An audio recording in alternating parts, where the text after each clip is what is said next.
I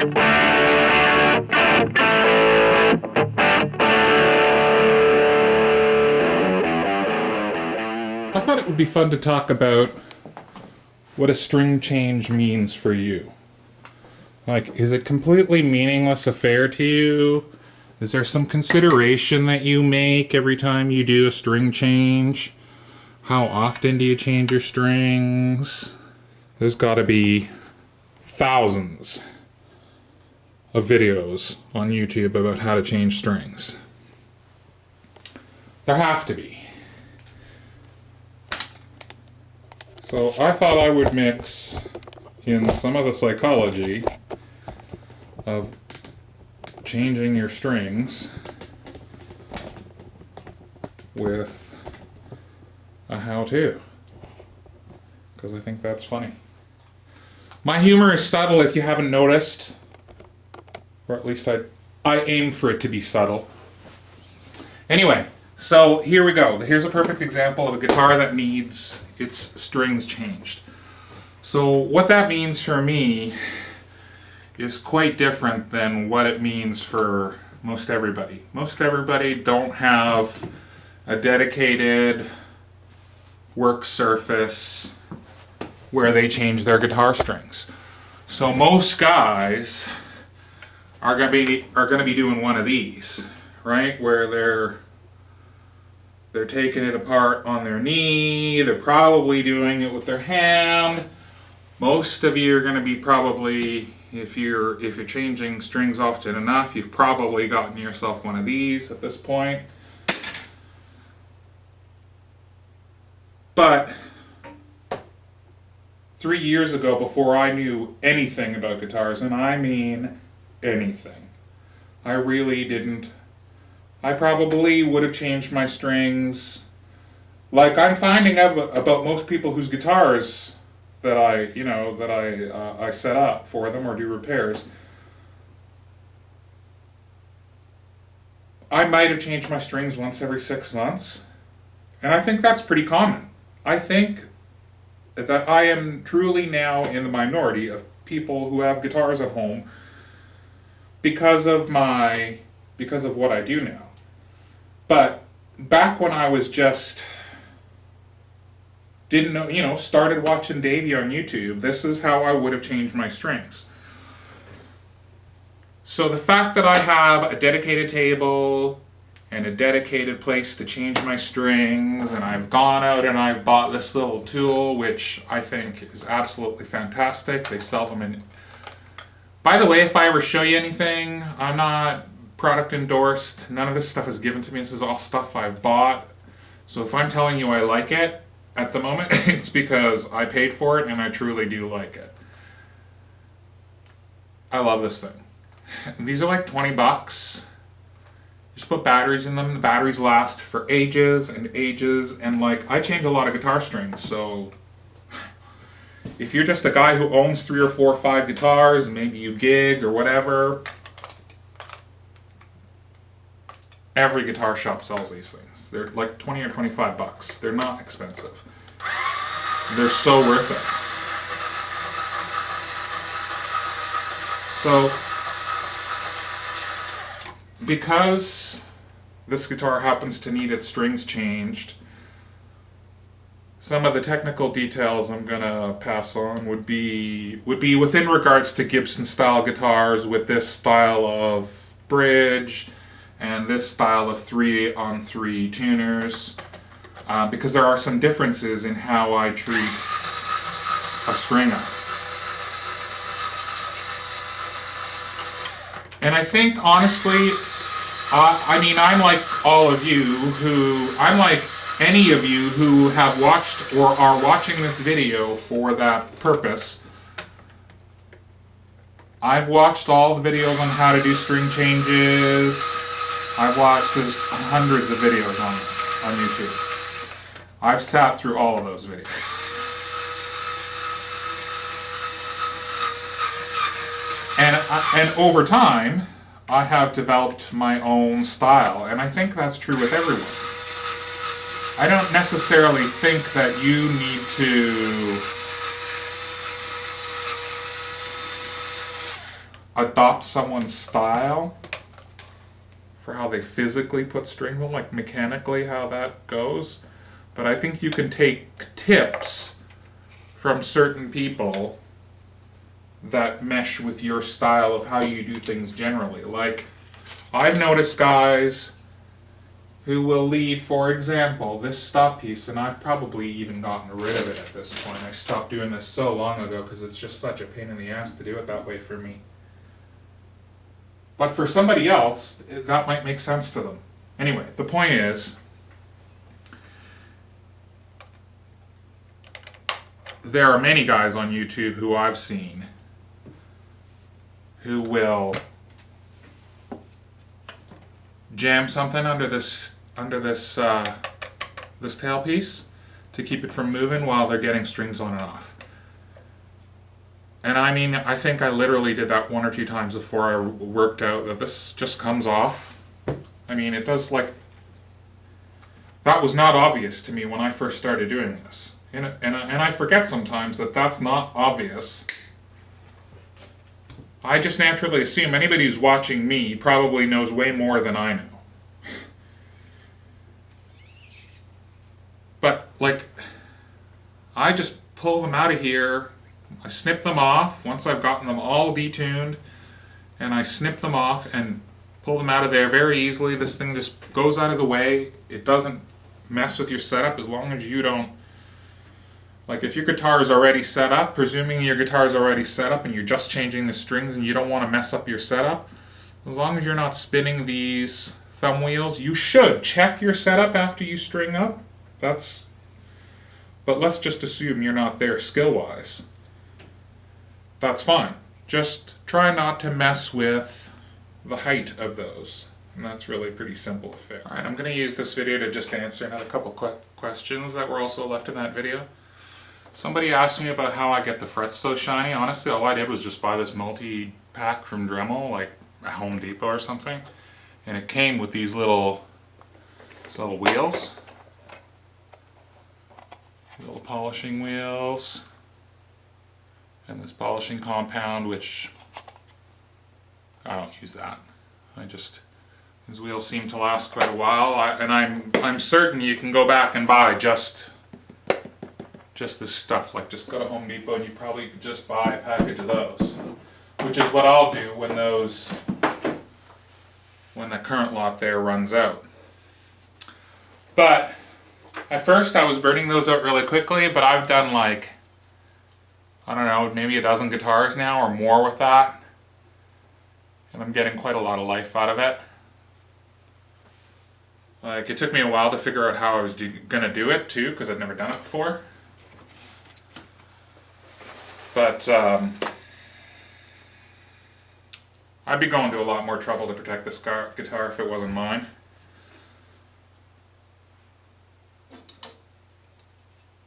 But yeah, the other question that was asked too was, he said he wasn't getting the same result. And the reason these come so shiny isn't because of that wheel. That wheel is just making the process of using this stuff, which I've shown before, which I just buy here in Canada, locally at Canadian Tire. It's like metal polish. It's fantastic. Like a tube of this will last you ages and ages and ages and ages and ages and ages. If all you use it for is to do ever this, buy one tube of that, you'll never buy it again. It's like $10 or $12. And again, I buy that stuff. I like it, I get a good result. You can see here on YouTube, I get a good result with that stuff, so that's what you're looking for. That is what is responsible for the shine. I would get that same shine if I did this by hand. It would just take a lot longer. This just makes it way faster. And so, as you can see here, I'm not going to a lot of trouble to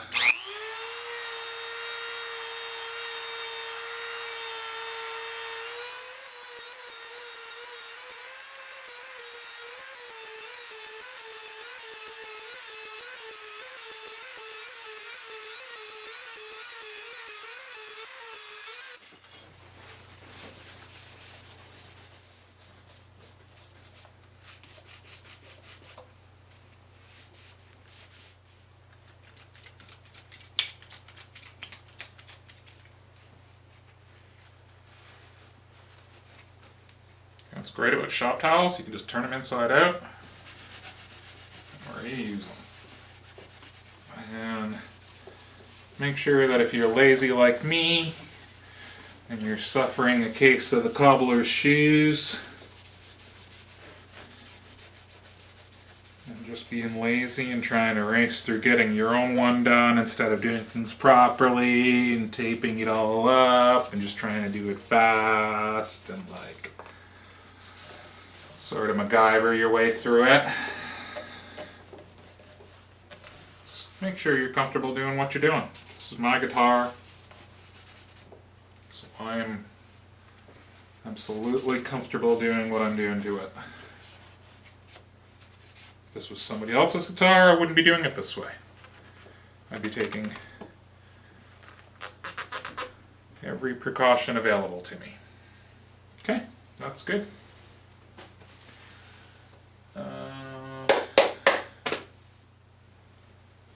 You deserve it. I sort of reserve Ben's stuff for the nice guitars. As I said yesterday, I don't use it an awful lot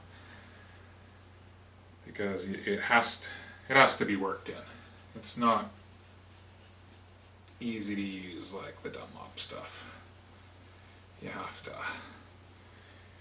be gentle with it and talk to it and be nice and say nice things and buy it dinner, caress it and hug it a little bit. But if you do all those nice things,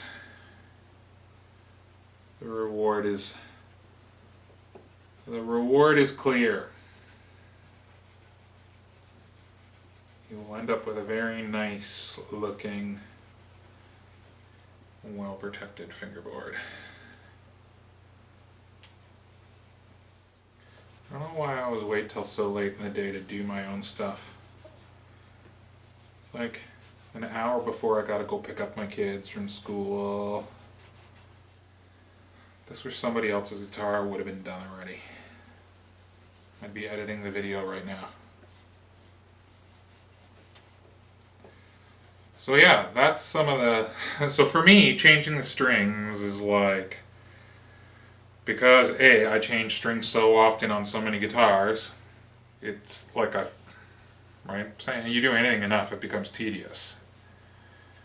But add to it that I don't feel now like I can change my own guitar strings without doing all this stuff.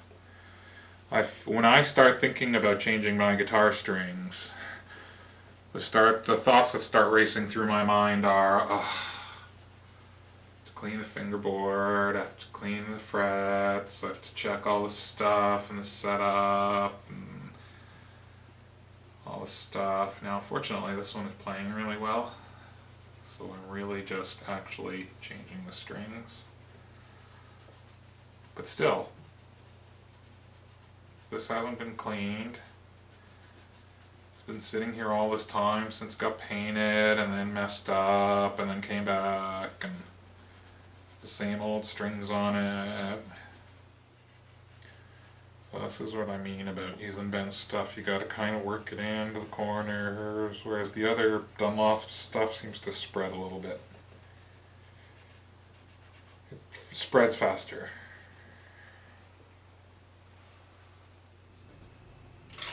Oh yeah, changing strings. Let's get back to changing strings. Things to get in the habit of doing every time you change your strings. Just give your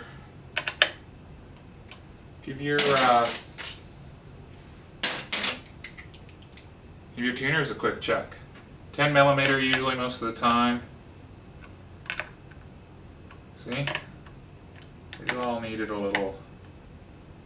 You don't want to over tighten these because you'll crack the lacquer, but just until they feel snug. That's it. That's all they need. They'll function better if they're tight, right?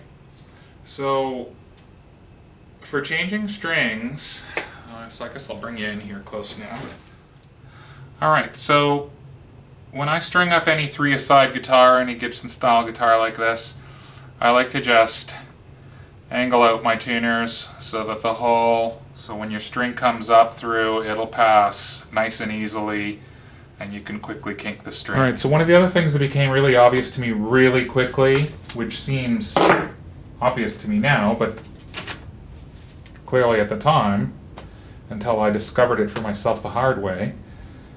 Like I said, the old trick of shoving some sort of, you know, eraser or something underneath so that this doesn't move around while you're putting your strings on or doing up your strings.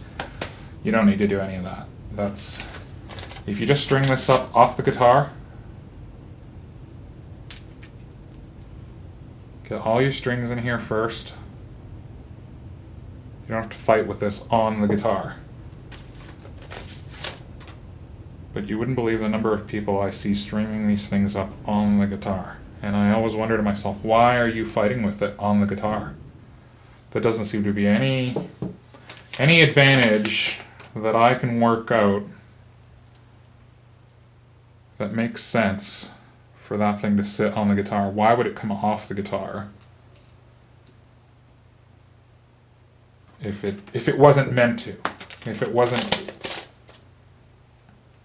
So that's the conclusion I came to really quickly. Like, if this wasn't meant to come off the guitar and meant to have the strings strung up this way off the guitar,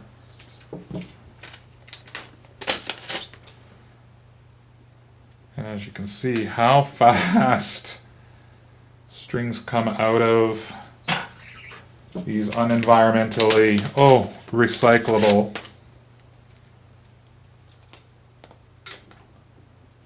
packages. Which also, by the way, made in the USA. So also creating jobs locally for Americans. So there you go. You have your thing all ready to go. Now here's a good case for where you might want to actually use something to hold this here while you deal with your strings. But you know what? You really don't need to. You should just be ready to string up your guitar when you grab that. As long as you have hold of one string, like I have here, as long as you've got hold of one string, that thing's not going anywhere.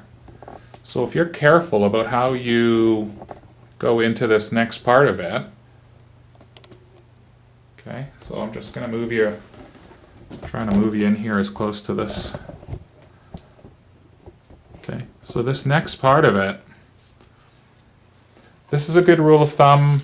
I don't know exactly where I picked this up, but I've sort of, like I said, I've kind of modified a lot of what I've seen over time to suit me, and I think that's what you should do. I don't necessarily think you should go, if you're here to learn how to do this, should necessarily go and exactly follow my thing. Like, try to watch a bunch of guys who've done this and do what suits you best. But here's what I find suits me best based on my setup. Like I said, as soon as I grab onto one of these strings, that bridge isn't going anywhere. So all I do is I bring, if it's a set of 10 gauge strings, I count one post, bend, and you can now see why I have this angled.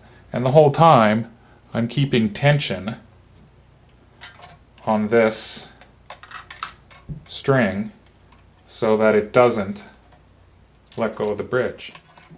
And then you just give her a little twist, and if you're doing this by hand, you just keep going this way. And if you're doing it with one of these, you just give her with one of these, which can be pretty fast. And I find that just in terms of tuning stability, I generally end up with 2 nice wraps there. And as you can clearly see, as soon as one of those strings is cinched up, that's it. So it's a little bit of a balancing act at first, but if you can just keep tension on that low E string and do it up, just the way I showed you there, it might take you a couple, 3 times to do it that way, but I found really quickly that that's the way I started doing it. I got tired of looking for, oh, where's my eraser? Oh, what a pain in the ass it is to try and shove this thing under here. And no, grab one string, get it on there, away you go. Don't tie knots in your strings. You don't need to do any of that. So again, I'm now going to the middle one. I go one past, bend, and now I don't have to keep tension on this string. I can let go of it because that bridge isn't going anywhere. So there's no urgency with this string. You can take your time. Actually, you know what? I'll do it this way. Less noisy. Less noise to edit out of my videos. And it's actually pretty fast. Okay, so there again, you see 2 perfectly nice wraps on each string.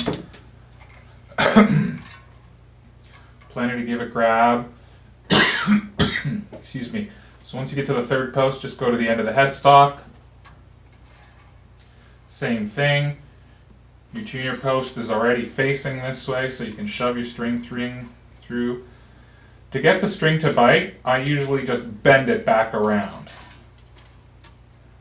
And then, that's the only reason I'm doing that is just to get the string to bite inside the tuner hole.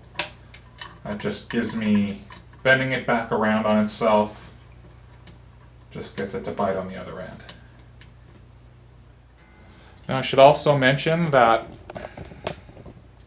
I don't care how expensive your Gibson is, I've laid my hands on all kinds of them. From the custom shops to the cheap ones. When you're stringing them up, pay attention that your string actually does ride through the groove in your saddle, because these have a tendency to jump between strings and land up somewhere else, and then you cinched up your string and then you try to lift it up to get it in the saddle. That's just bad news. Just pay attention to when you bring it over, lay it down on the saddle, hold it tight while you're making your adjustments. Can you see what I'm doing here now? This has just gone through and I'm just bringing it back like that. But I'm not tying it, or I'm just pulling it, physically pulling it back so that it'll kink on the other side. So that it has less of a tendency to slip out of that hole when I'm stringing it up. Just a habit I've gotten into. I don't know if I picked that up somewhere or just worked that out myself, but that's all I do. And you'll notice that going one post obviously gets you way more than 2 wraps on these smaller strings, but that's okay.